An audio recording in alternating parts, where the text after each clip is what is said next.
Imagine playing a video game during a multi-million-dollar investor pitch. You sit there in cargo shorts, a wrinkled t-shirt, and untied sneakers, while the most powerful venture capitalists in the world beg to give you their money. You are hailed as a financial genius, the next Warren Buffett, the king of crypto. At your peak, your digital empire is valued at a staggering $32 billion. You promise to give all your immense wealth away to save the world. But behind the scenes, you are orchestrating one of the largest financial frauds in history, secretly gambling away billions of dollars belonging to everyday people. And in just 48 hours, your entire empire will violently collapse to zero. This is the unbelievable true story of FTX and Sam Bankman-Fried. A 30-year-old math nerd who pulled off the ultimate crypto heist. Our story begins in the elite, secretive world of Wall Street quantitative trading. Sam Bankman-Fried, known simply as SBF, was a physics graduate from MIT. He landed a highly coveted job at Jane Street Capital. Jane Street is a legendary trading firm where brilliant math minds make millions. He learned how to exploit tiny price differences in global markets. It's a completely legal strategy known as arbitrage. But traditional markets were slow, highly regulated, and crowded with experts. In 2017, SBF noticed a chaotic, wild new frontier: cryptocurrency. It was a financial Wild West with virtually no rules or oversight. He spotted a bizarre, incredibly lucrative anomaly in the market. It was famous among Asian traders as the lucrative Kimchi and Asian arbitrage gaps. Bitcoin was selling for up to 30% more in Asian markets than in America. It was basically free money, just lying on the floor waiting to be picked up. All you had to do was buy Bitcoin in the US, transfer it, and sell it abroad. So SBF quit his prestigious Wall Street job to chase the crypto gold rush. He moved to California and founded his own quantitative trading firm. He named it Alameda Research. The strategy worked flawlessly, printing up to $20 million a single day. The sheer amount of wealth flowing into Alameda was absolutely intoxicating. But inside the company, the operation was a complete, disorganized mess. Millions of dollars were being tracked on messy, unsecured Excel spreadsheets.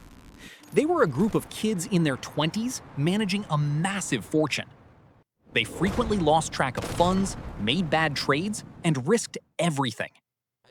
SBF quickly realized that trading crypto was stressful and incredibly risky. But running the casino where people trade crypto? That was a guaranteed win. In 2019, SBF decided to launch his own cryptocurrency exchange platform. He called it FTX, short for Futures Exchange. An exchange is simply a digital marketplace where users buy and sell assets. The platform charges a tiny fee for every single transaction. Whether the market goes up or down, the exchange always makes a profit. At the time, existing crypto exchanges were clunky, slow, and crashed often. SBF pitched FTX as the ultimate platform, built by traders for traders. It featured a sleek interface and incredibly complex trading options. Most dangerously, it offered massive leverage to its users. You could borrow up to 100 times your initial money to place incredibly risky bets. The platform was an instant, massive success with professional traders. The daily trading volume skyrocketed into the tens of billions of dollars. SBF was suddenly catapulted into the ranks of the world's youngest billionaires. To avoid strict US financial regulations, he moved the entire company offshore. They relocated FTX headquarters to a tax haven in the Bahamas. They bought a stunning $30 million penthouse overlooking the ocean. But SBF didn't want to be seen as just another greedy Wall Street billionaire. He crafted a brilliant, highly calculated public image. He famously drove a beat-up Toyota Corolla instead of a Lamborghini. He slept on beanbag chairs in the middle of the office while working 18-hour days. And he loudly promoted a trendy philosophy called effective altruism. The idea was simple: get as rich as humanly possible, just to give it all away. The mainstream media and traditional investors completely fell for the act. He was celebrated on the covers of Forbes and Fortune magazines as a prodigy. Politicians in Washington welcomed him as the mature, responsible face of crypto. Tell us what you think. We're listening. With the public fully on board, FTX launched a massive marketing blitz. They bought the naming rights to the Miami Heat basketball arena. Hoist him up. They hired global icons like Tom Brady and Gisele Bündchen as brand ambassadors. They even ran a massive Super Bowl commercial featuring comedian Larry David. The message was clear: FTX is the safest, most trusted place in crypto. Millions of ordinary retail investors rushed to download the app. Teachers, nurses, and students deposited their hard-earned life savings. But behind the locked doors of the Bahamas penthouse, a sinister truth was hidden. FTX and Alameda Research were supposed to be completely separate entities. FTX was the safe exchange holding customer money in secure digital vaults. Alameda was the aggressive hedge fund making high-risk bets on the market. By law, you cannot take customer deposits from an exchange and gamble them. But SBF secretly owned and controlled both of these companies completely. The executives of both companies lived together in the exact same penthouse. They were romantically involved, operating in a bizarre, insulated Polycule. There was no board of directors, no real accountants, and no risk management. And despite their genius reputation, Alameda Research was actually terrible at trading. They were losing billions of dollars on reckless venture capital investments. To stop Alameda from collapsing, SBF created a terrifying, illegal solution. He had his lead engineer write a secret backdoor into the FTX code. This backdoor allowed Alameda to borrow absolutely unlimited funds from the FTX exchange. Where did those borrowed funds come from? Directly from customer deposits. When a teacher in Ohio deposited her retirement savings into FTX, SBF secretly wired that exact money straight into Alameda's gambling account. They treated customer accounts like a massive, infinite personal piggy bank. To cover up the massive financial hole, they used a digital magic trick. They created their own crypto token out of thin air called FTT. Because they owned most of the supply, they artificially pumped up the price. Then, they used these completely inflated tokens as collateral for real dollar loans. It was a giant house of cards built entirely on fraud and fantasy tokens. For a while, the booming crypto market hid all of their massive mistakes. But in the spring of 2022, the broader cryptocurrency market violently crashed. Major projects like Terra Luna collapsed overnight, wiping out billions. Lenders panicked and started demanding their money back from Alameda Research.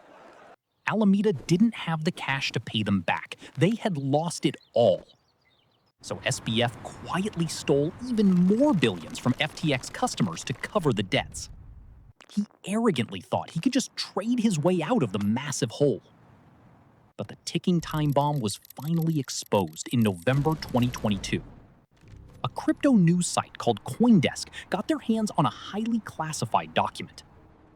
It was Alameda Research's leaked private balance sheet. The document revealed that Alameda wasn't backed by real assets or cash. Their multi-billion-dollar empire was backed almost entirely by their own made-up FTT tokens. Watching this crisis unfold was a man named Changpeng Zhao, known as CZ. CZ was the billionaire CEO of Binance, the absolute biggest rival to FTX. He realized immediately that SBF's empire was fundamentally insolvent. On November 6th, CZ sent a single, lethal tweet to his millions of followers.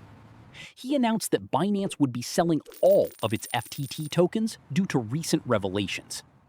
That one tweet sparked the ultimate modern digital bank run.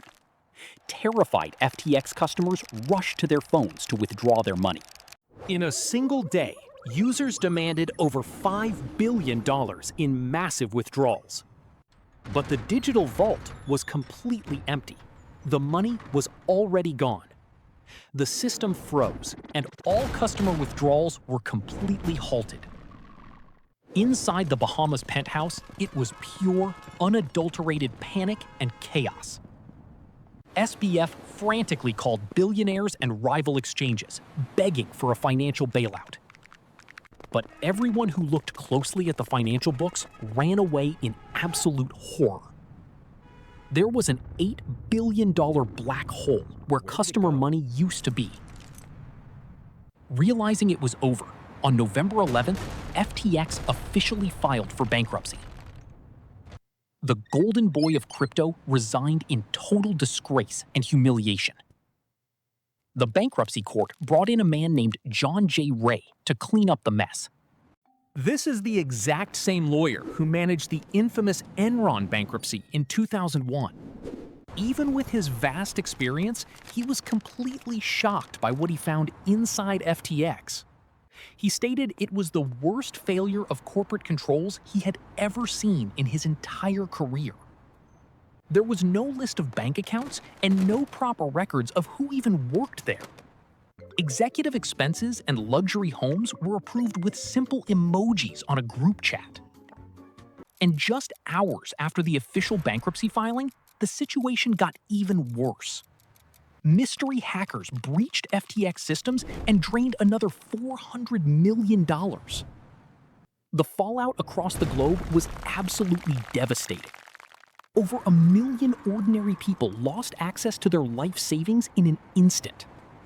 Charities that depended on SBF's philanthropic promises were left completely stranded.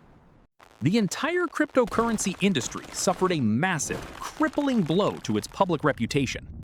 Authorities in the United States immediately began building a massive criminal case. In December, heavily armed Bahamian police raided the penthouse and arrested Sam Bankman-Fried.